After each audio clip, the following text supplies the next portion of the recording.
Hello everyone, कैसे हैं आप लोग। आशा करते हैं कि आप लोग अच्छे होंगे।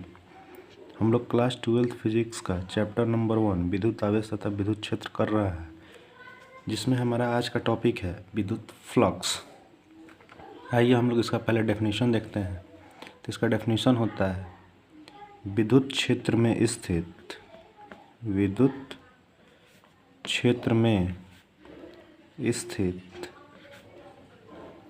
किसी पृष्ठ से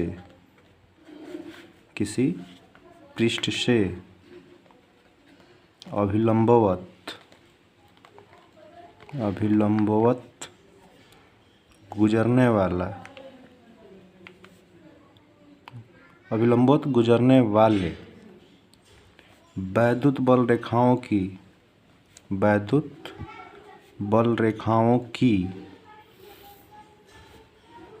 गुजरने वाले वैद्युत बल रेखाओं की संख्या या लिख लेते हैं संख्याओं को विद्युत फ्लक्स कहते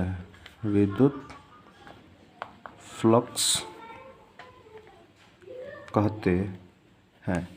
एक बार और हम रिपीट कर दे रहे हैं। विद्युत क्षेत्र में स्थित किसी पृष्ठ से अभिलंबवत गुजरने वाले वैद्युत बल रेखाओं की संख्या को विद्युत फ्लक्स कहते हैं। इसे फाई से सूचित करते हैं। अब बारी आती है इसके फॉर्मूला की। तो ध्यान दीजिए, इसमें क्या होता है कि हम विद्युत क्षेत्र और क्षेत्रफल दोनों को क्या मानते हैं, सदिश। जब दो सदिश राशि आएंगी तो इसमें ध्यान देने वाली बात होगी कि दोनों की दिशाएं समान हैं या दोनों एक दूसरे के साथ थीटा कोण बना रही हैं। तो उसमें हम क्या करते हैं, केस 1 और केस 2 करके लेंगे। हम लिख रहे हैं पहले कि जब विद्युत क्षेत्र तथा क्षेत्रफल की दिशाएं समान हों तब विद्युत फ्लक्स। यहाँ हमने मान लिया है कि जो हमारा विद्युत क्षेत्र है और जो क्षेत्रफल है, इन दोनों की दिशाएं क्या हैं, समान। तो हम एक फिगर ड्रॉ करते हैं। हम पहले एक क्षेत्रफल ले लेते हैं। क्षेत्रफल है जिसकी दिशा होती है पृष्ठ के लंबवत बाहर की ओर, और क्षेत्रफल को हमने डिनोट किया है किससे, एस से। और एस भी कौन सा राशि है, सदिश। तो इसके ऊपर क्या लगा लेते हैं, तीर चिन्ह। अब इससे वैद्युत बल रेखाएं गुजर रही हैं, और जो वैद्युत बल रेखाएं गुजरेंगी वह कैसी होनी चाहिए, अभिलंबवत मतलब 90 डिग्री पर। तो यहाँ से 4 वैद्युत बल रेखाएं गुजर रही हैं, और इनकी जो दिशा है, इनकी दिशा एस के दिशा में ही है। तो इन दोनों के बीच का जो थीटा निकल के आता है वह हमारा हो जाएगा कितना, 0 डिग्री। तो अगर हम विद्युत फ्लक्स की बात करें इस केस में, तो इस केस में विद्युत फ्लक्स निकल के आता है हमारा विद्युत क्षेत्र गुने क्षेत्रफल। तो विद्युत फ्लक्स को फाई से सूचित करते हैं। फाई बराबर हो जाएगा E/S। लेकिन अगर हम केस 2 की बात करें, केस 2, इसमें हम लोग मानेंगे कि जब विद्युत क्षेत्र तथा क्षेत्रफल एक दूसरे के साथ थीटा कोण बना रहे हों तब विद्युत फ्लक्स। और इसको अगर हम फिगर में दिखाना चाहें तो आराम से दिखा सकते हैं। हम पहले एक क्षेत्रफल ले लेते हैं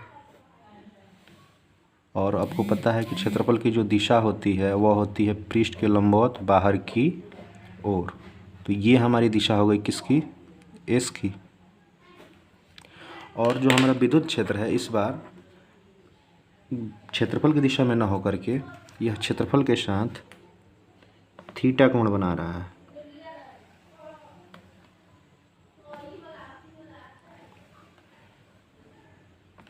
क्षेत्रफल के साथ ये विद्युत क्षेत्र थीटा कोण बना रहा है। और इस केस में हम देखेंगे कि हमारा विद्युत फ्लक्स कितना होता है। तो आपको पता है विद्युत क्षेत्र को हम किससे डिनोट करते हैं, ई से। और देखा जाए यहाँ पर तो ई और एस के बीच का कोण कितना है, थीटा। तो यहाँ हमारा विद्युत फ्लक्स जो आएगा, विद्युत फ्लक्स जिसको हम किससे सूचित करते हैं, फाई बराबर हमारा हो जाएगा। हम तो डायरेक्ट ई का यूज कर नहीं सकते हैं। तो आप लोग वेक्टर में पढ़े होंगे क्लास 11th में कि जब दो सदिश एक दिशा में नहीं होते हैं तो उनको हम आसानी से तोड़ सकते हैं। तो यहाँ पर दोनों के बीच का कोण कितना है, थीटा। तो क्या किया जाएगा, ई को जब हम तोड़ेंगे या एस को तोड़ेंगे तो हम यहाँ पे ई को तोड़ लेते हैं। तो क्या होगा कि ई एस के साथ थीटा कोण बना रहा है, तो एस पर चला जाएगा कौन सा, ई कॉस थीटा।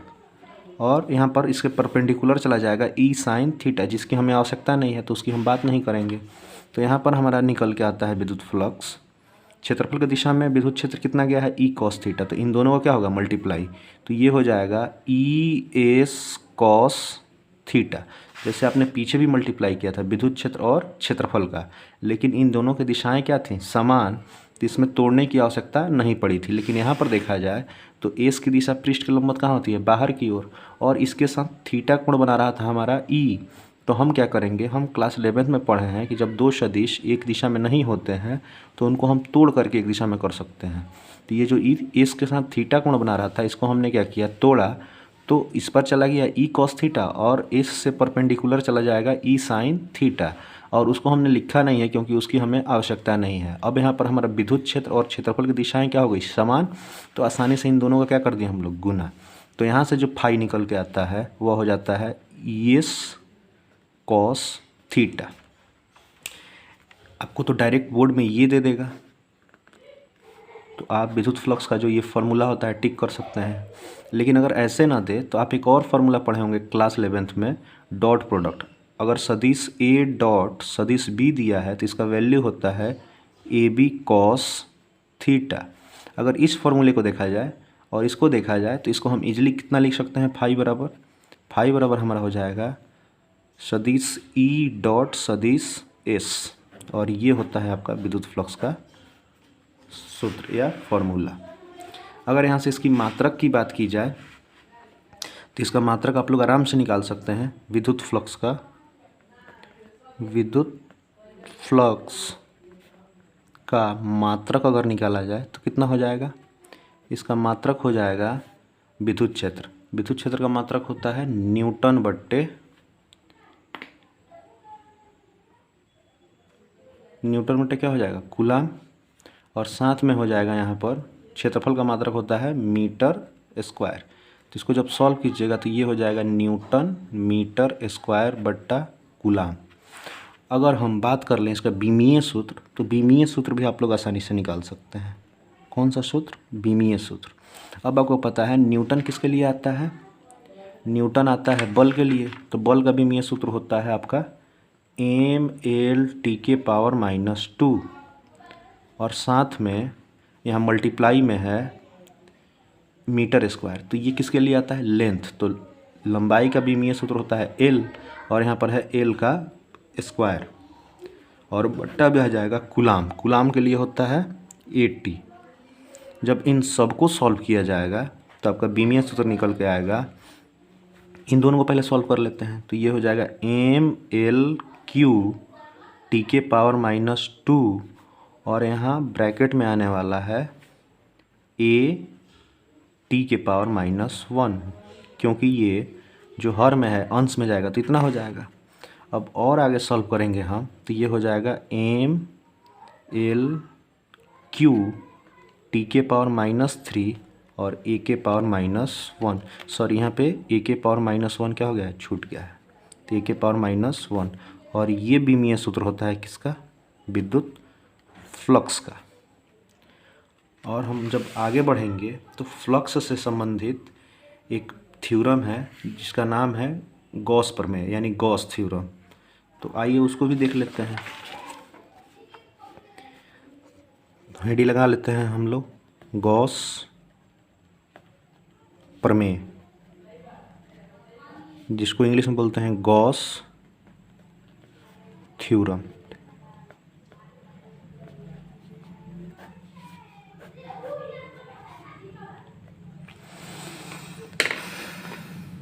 देखिए, गॉस एक वैज्ञानिक थे जिन्होंने विद्युत फ्लक्स से संबंधित एक अपना थ्योरम दिया है, जो कि है किसी बंद पृष्ठ से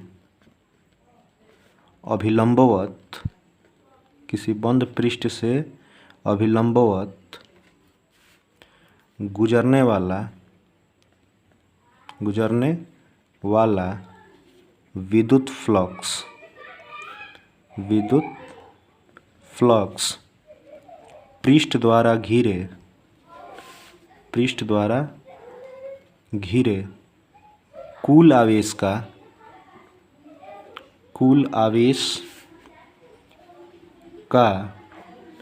1/ε0 गुना होता है।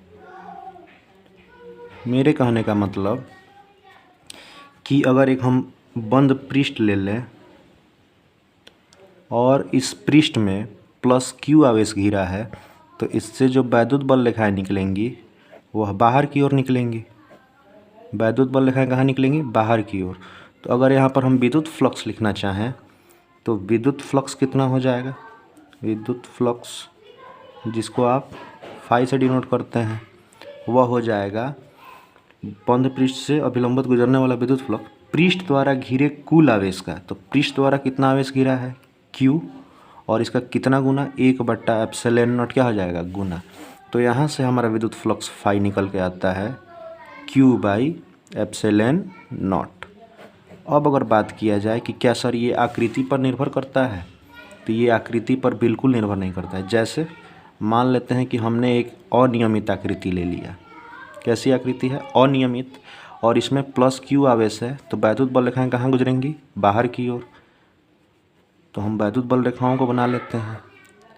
अब यदि यहाँ गॉस प्रमेय लगाएं और क्या निकालें हम लोग, विद्युत फ्लक्स, तो हमारे आंसर में कोई चेंज नहीं आएगा। यहाँ पर भी आएगा विद्युत फ्लक्स फाई बराबर पृष्ठ द्वारा घिरा कुल आवेश कितना है, q, और बट्टा में गुना में कितना हो जाएगा, 1/ε0। जब इसको सॉल्व करेंगे तो फाई इज इक्वल टू आएगा q/ε0। तो हम लोगों ने क्या देखा कि ये जो विद्युत फ्लक्स है, इसको नोट में हम लोग लिख भी लेंगे, विद्युत फ्लक्स आकृति पर निर्भर